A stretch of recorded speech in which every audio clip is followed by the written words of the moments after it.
Hello everyone, this is the Muppets Adventure, Chaos at the Carnival for the Nintendo, released in 1990.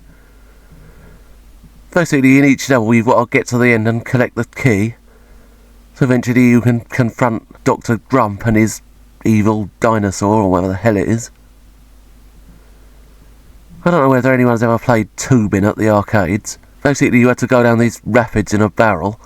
This seems to be kind of like a slowed down version. Basically it's got the same problems as Dizzy Down the Rapids, which was another tubing rip-off. If you're going to rip off a game, why don't you just do it properly? The music in this is really irritating and gets on your nerves. It's basically the kind of thing rather ill-informed grown-ups think that should be in kids' games. There's a horrible noise every time he loses energy as well. You avoid those spinning tops or whatever the heck they are. I think they're supposed to be whirlpools. Yes, Kermit the Frog there. One of the main Muppets characters. And he just seems to have died from touching the side of the river there. The Muppets, incidentally, was a kind of variety comedy sketch show. All these puppets of different animals and people and stuff.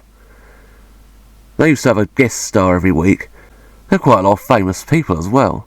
There was Peter Ustinov, there's Cab Calloway, I think John Cleese as well in one episode. It's good fun actually. I mean, even for grown-ups it's kind of fun.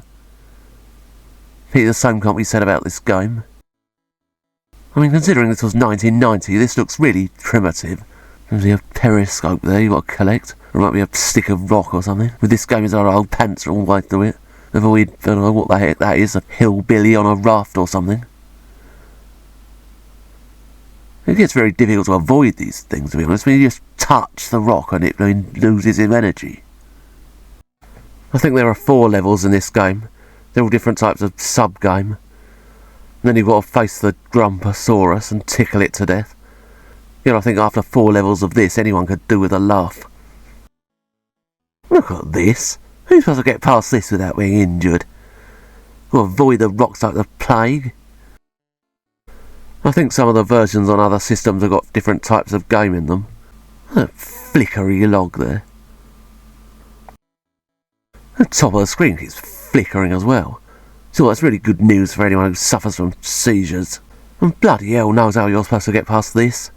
You so much as pass by a rock if he loses energy. Oh, he's done it again. Well, I don't know what I'm supposed to do in this bit. I mean, you go too near the rock, you get killed. You go too near the land, you get killed. Mind you, one good thing, at least you don't get sent back to the beginning of that level every time you lose a life in this game. Oh, at last I found the key. Now you're at least one step closer to rescuing Miss Piggy, before Dr. Grump turns her into pork bangers. That's a randy pig, isn't it? A pork banger.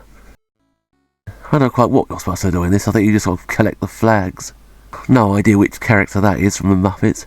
So badly drawn I can't even tell.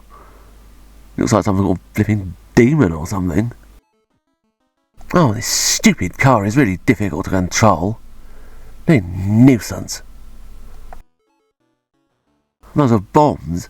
I thought they were apples. Was he not going to collect them? Oh, if we can get this flipping thing pointing in the right direction, it will be handy. I don't know what that bit in the middle is either. What is it? What are they exactly? How are you supposed to know what you're supposed to collect and what not? I don't know, I think it's oil or something, it's skidding on it. And basically this game is just nothing but a series of sub-games, which tends to be the fate of a lot of licenses that they don't actually know what to do with. And yeah, you could buy it for your little kid for Christmas, if he's been an absolute sod that year and you want to make his life a misery. Otherwise, what is the point of it? It's just a wasted license. I could have made a really good game with the Muppets. Instead of that, this just feels like what it is, a lazy cash-in. And when people say, oh, it's only a kid's game, that really gets up my bugle. What, so games makers think, oh, this is a kid's game, we don't need to bother putting any effort into this. Let's just put out any old crap and the silly sods will buy it anyway because it's got the Muppets in it. If you were a kid, would you want to buy a game from someone who thought like that?